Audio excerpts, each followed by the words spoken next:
PTC news देख रहे सभी दर्शकों का स्वागत है। मैं सुमन कश्यप आपके साथ हाजिर आपके सामने हरियाणा की तमाम बड़ी खबरों को लेकर बुलेटिन की शुरुआत करेंगे। पहले नजर डालते हैं हेडलाइंस पर। पंचकुला में योग महोत्सव का आयोजन, मुख्यमंत्री नाथ सिंह सैनी बोले, हमारा युवा राष्ट्र की धरोहर, आज पूरी दुनिया योग से जुड़ी, गर्व की बात। मुख्यमंत्री बोले, योग हमारे जीवन में खास महत्व रखता है। योग महोत्सव हमारी प्राचीन धरोहर को संरक्षित रखने का कार्यक्रम, हमारे योग साधकों ने हमें गौरवान्वित किया। पंचकुला में सामने आया दिल दहला देने वाला मामला, एक ही परिवार के 7 लोगों ने आत्महत्या की। मकान के बाहर सड़क पर खड़ी गाड़ी में बंद मिले शव।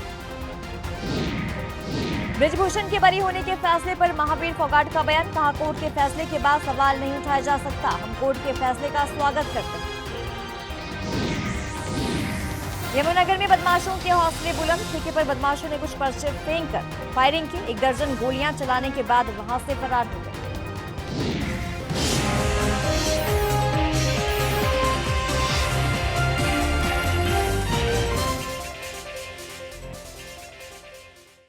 और अब खबरें विस्तार से। हरियाणा योग आयोग के सहयोग से आयुष विभाग ने योग महोत्सव का आयोजन किया। इस मौके पर मुख्यमंत्री नाथ सिंह सैनी ने ये कहा कि हमारा युवा राष्ट्र की धरोहर है, अगर वो गलत रास्ते पर चलता है तो उसका नुकसान समाज के अलावा राष्ट्र को भी होता है। आगे कहा कि आज पूरी दुनिया योग से जुड़ी हुई है, ये हमारे लिए गर्व की बात है, ये हमारे ऋषियों की धरोहर है, इसको संरक्षित रखना हमारी जिम्मेदारी है। ये प्रधानमंत्री जी ने कहा है कि नारे के साकार करने का ये एक बड़ा माध्यम है, उसको आगे बढ़ाने का हम सबके पास ये बड़ा अवसर है। मैं आप सबको बधाई देता हूं कि आज हमारे वह पूरी दुनिया के लिए योग केवल पार्ट ऑफ लाइफ नहीं है, बल्कि योग अब वे ऑफ लाइफ है, वे ऑफ लाइफ ये बन गया है। मुझे खुशी है क्योंकि हम कितने भी तनावपूर्ण माहौल में हों, क्यों न हम कुछ मिनटों का ध्यान अगर हम योग में करें, हम रिलैक्स हो जाते हैं और रिलैक्स के साथ साथ हमारा एनर्जी का लेवल भी बढ़ जाता है। मैंने कहा है कि हम गति से काम करना शुरू कर देते हैं। ये योग में वो ताकत है, योग में वो शक्ति है जिसको हमने एक एक व्यक्ति के अंदर पहुंचाना है। मुख्यमंत्री नायब सिंह सैनी ने कहा कि योग हमारे जीवन में खास महत्व रखता है। आगे कहा कि ये कार्यक्रम हमारी प्राचीन धरोहर को संरक्षित रखने का आयोजन है, हमारे योग साधकों ने हमें गौरवान्वित किया है। सुनिए क्या कुछ कहा मुख्यमंत्री नायब सिंह सैनी ने। हम सब जानते हैं कि 21 जून को अंतर्राष्ट्रीय योग दिवस पूरी दुनिया मनाती है और उससे 25 दिन पहले इस योग को एक महोत्सव के रूप में मनाना और उत्सव के रूप में तो मनाना, हम यहाँ एकत्र आए हैं, बल्कि हम यहाँ उन 264 चमकते हुए सितारे जिन्होंने अभी आपके सामने है कि जो हमारा सूर्य नमस्कार है उसके अंदर उपलब्धि प्राप्त की है, उनको भी सम्मानित करने का ये हमें अवसर मिला है। यह अपने आप में एक असाधारण प्रदर्शन। हमारे बीच में जो योग साधक हैं ये उन्होंने दिखाया है, हम सबको इन्होंने गौरवान्वित किया है। मैं इनको बधाई देता हूं। ये सूर्य नमस्कार अभियान स्वामी विवेकानंद जयंती 12 जनवरी से आरंभ हुआ था और दयानंद सरस्वती जी। पंचकुला में दिल दहला देने वाला मामला सामने है। देहरादून के एक ही परिवार के 7 लोगों ने पंचकुला में आत्महत्या की। तो पंचकुला के सेक्टर 27 का ये पूरा मामला है। एक ही परिवार के 7 सदस्यों ने गाड़ी में जहर खाकर आत्महत्या कर ली। सभी 7 का शव पंचकुला के सेक्टर 27 में एक मकान के बाहर सड़क पर खड़ी गाड़ी में बंद मिला। तो सूत्रों से मिली जानकारी के अनुसार ये एक देहरादून के परिवार जो है वो भारी कर्ज में होने के चलते और तंगी से परेशान होकर आत्महत्या करने का मामला है। सूत्रों की माने तो देहरादून निवासी प्रवीण मित्तल अपने परिवार सहित पंचकुला में आयोजित बागेश्वर धाम की हनुमंत कथा कार्यक्रम में शामिल होने आए थे। कार्यक्रम खत्म होने के बाद देहरादून वापस जाते हुए उन्होंने सामूहिक आत्महत्या कर ये कदम उठाया। ये रास्ता हमारे घर के बिल्कुल पास ही है। हमारी यहाँ गाड़ियाँ खड़ी होती हैं। हमारी घर की गाड़ी के बैक साइड एक गाड़ी और खड़ी है, उत्तराखंड नंबर। तो भैया नीचे सैर कर रहे थे, उन्होंने बताया कि गाड़ी खड़ी है और टावर लगे हैं गाड़ी के ऊपर। मैंने कहा जी कोई अंदर होगा, देखो एक बार। तो जाके देखा हमने गाड़ी खोल के, गाड़ी के अंदर बंदे लेटे हुए थे। मतलब आगे बच्चा था, आगे एक दादी थी वो लेटी हुई थी, और एक क्या कहते हैं अंकल जो साइड पे बैठे थे वो जिंदा थे। तो मैंने उनको कहा, वो कह रहे कि ना हम यहाँ पे बाबा के पास आ रखे थे, हमें होटल नहीं मिला, रात को हम गाड़ी में ही सो रहे हैं।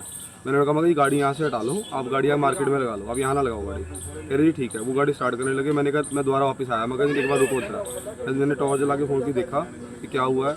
देखा सबने एक दूसरे के ऊपर उल्टी करी हुई थी। मैंने कहा जी कोई और दिक्कत है। मैंने कहा आप गाड़ी से बाहर आ जाओ। मैंने बाहर निकाला, उनको चाबी उनसे मांगी, यहाँ बिठा लिया मैंने रैंप के ऊपर इनको। वो कहते हैं भी हमारे ऊपर कर्जा है, भी हम क्या कहते हैं बैंक का कर्जा ज़्यादा हमारे ऊपर, भी मैं भी मरने वाला हूँ, कह रहे 5 मिनट के अंदर बस। तो ऐसे करते करते वो भी नीचे गिर गए, और जो गाड़ी में थे सारे वो ऑलमोस्ट मर चुके थे, क्योंकि मैंने हिला के देखा उनको कोई नहीं हिल रहा था। तो पुलिस वाले आ गए थे 2 मिनट के अंदर अंदर, पर एम्बुलेंस 40-45 मिनट में आई है। उसका वो मतलब अगर बचना चाहें भी तो नहीं बच सकता 45 मिनट में कोई।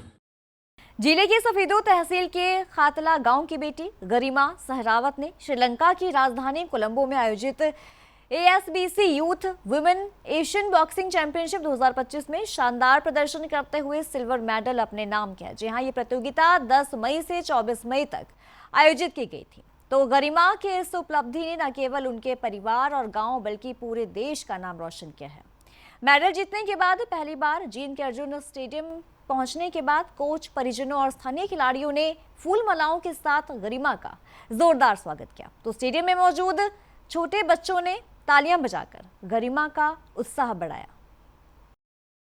इसका जो पूरा श्रेय है मैं अपने पापा को, मेरे कोच को और पूरे परिवार को मैं देना चाहूँगी। इसका श्रेय। कहाँ पर हुई है चैंपियनशिप और कितने देशों ने भाग लिया? ये श्रीलंका में हुई थी, कोलंबो है उसकी जो राजधानी है, वहाँ पे हुई थी।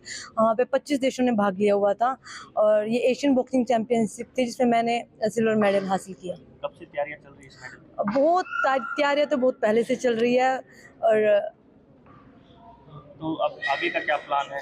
आगे का बस ये प्लान है कि अब सिल्वर अगली बार पक्का हमें गोल्ड लेके आना है, और पूरी उम्मीद है मुझे अपने आप पे कि मैं पक्का गोल्ड लेके आऊंगी और अपने पापा को और अपने कोच का नाम रोशन करूंगी। बहुत खुशी है इस चीज़ की कि गरिमा ने एशियन बॉक्सिंग चैंपियनशिप में ये सिल्वर मेडल जीता है, और आगे होने वाली वर्ल्ड चैंपियनशिप में भी गरिमा का सिलेक्शन होगा और ये सिल्वर की जगह गोल्ड मेडल जीत के आएगी वहाँ से। दिल्ली की एक कोर्ट के द्वारा पूर्व WFI प्रमुख विजयभूषण शरण सिंह के खिलाफ यौन उत्पीड़न का मामला जो है वो रद्द करने पर द्रोणाचार्य अवॉर्डी महावीर फोगाट ने अपनी प्रतिक्रिया दी है। महावीर फोगाट ने ये कहा कि 1 साल पहले पीड़िता के पिता ने मामला वापस ले लिया था। अब कोर्ट के द्वारा दिए फैसले के बाद अदालत पर सवाल नहीं उठाया जा सकता। कोर्ट के फैसले का स्वागत करते हैं, तो वहीं फैसले के बाद खिलाड़ियों की मायूसी जरूर है। बावजूद इसके खिलाड़ियों को अपने खेल पर ध्यान देते हुए देश को मेडल दिलाने के लिए मेहनत करनी चाहिए। देखिए, जो कोर्ट न्यायपालिका ने जो फैसला किया तो उसके ऊपर तो कोई सवाल उठाने का कोई मतलब ही नहीं। क्यों?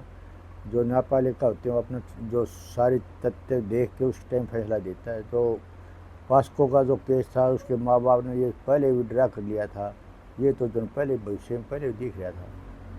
कहीं ना कहीं जो अलग से और दूसरा केस चल रहा है उससे आस है आपको कि खिलाड़ियों को उसका? देखिए, आज तो जब तक फैसला नहीं होगा, आज तो हर एक को रहता है कोई भी केस हो, तो अभी आस है दोनों भी कुछ और फैसला क्या आता है उसके बारे में न्यायपालिका के गर्भ में है।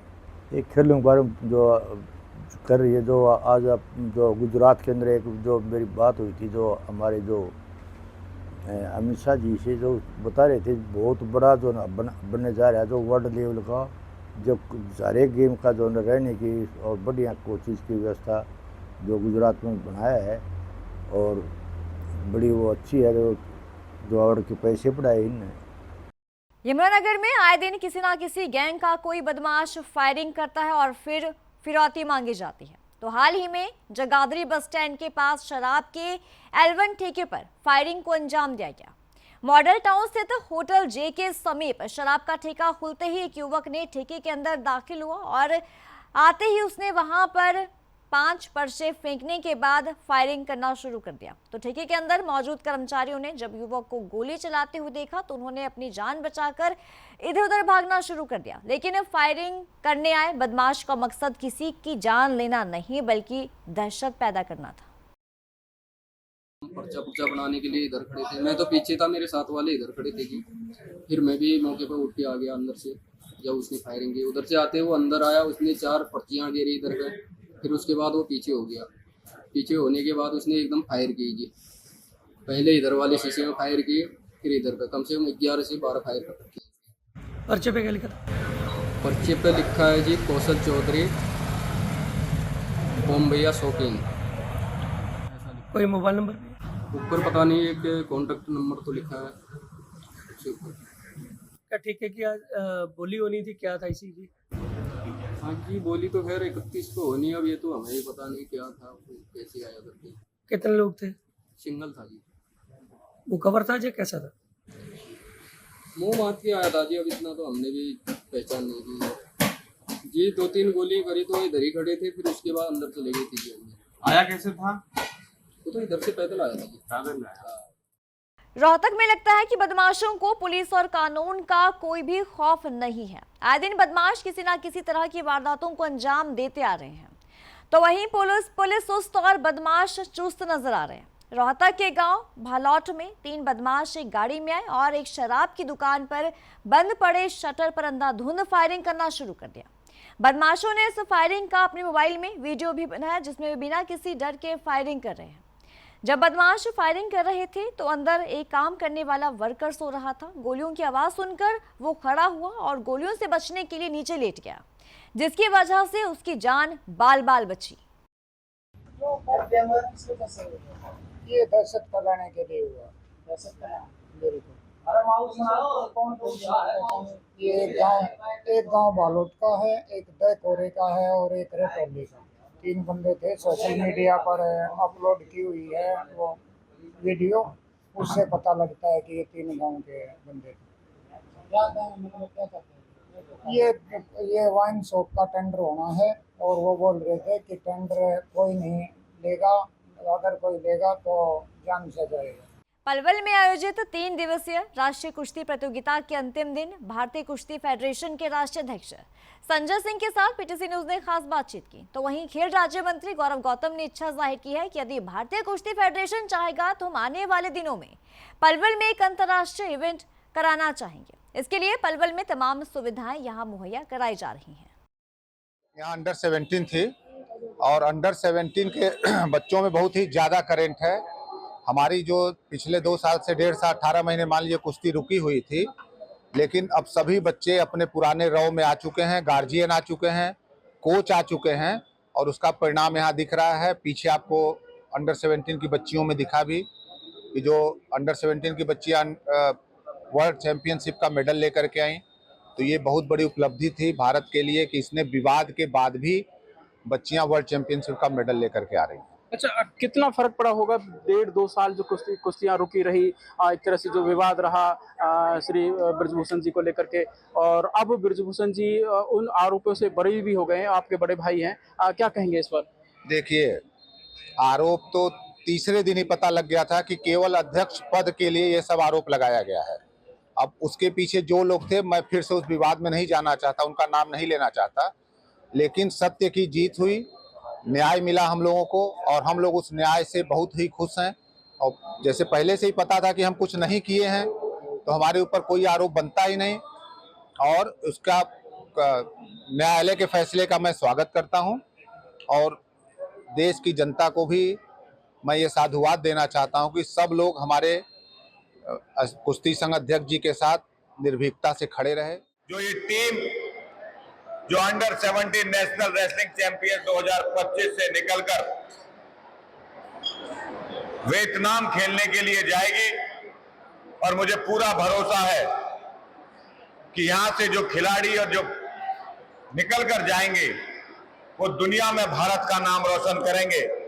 और मुझे पूरा भरोसा है, मैं पलवल का जनप्रतिनिधि होने के नाते आपका अभिनंदन करता हूं। इस पलवल का नाम पूरे देश के हर कोने में 25 के 25 राज्यों से आए हुए 600 से ज्यादा पहलवान अपने अपने यहाँ पर चर्चा करेंगे और स्वाभाविक रूप से हमारे यहाँ के युवा भी आने वाले समय में इन खेलों में हिस्सा लेकर हमारे इलाके का नाम भी रोशन करेंगे। मैं शुभकामनाएं बधाई देता हूं सभी पहलवानों को और कुश्ती संघ को ये आग्रह भी करता हूं। इस बुलेटिन में इतना ही। खबरों की ज्यादा अपडेट्स के लिए आप बने रहिए हमारे साथ।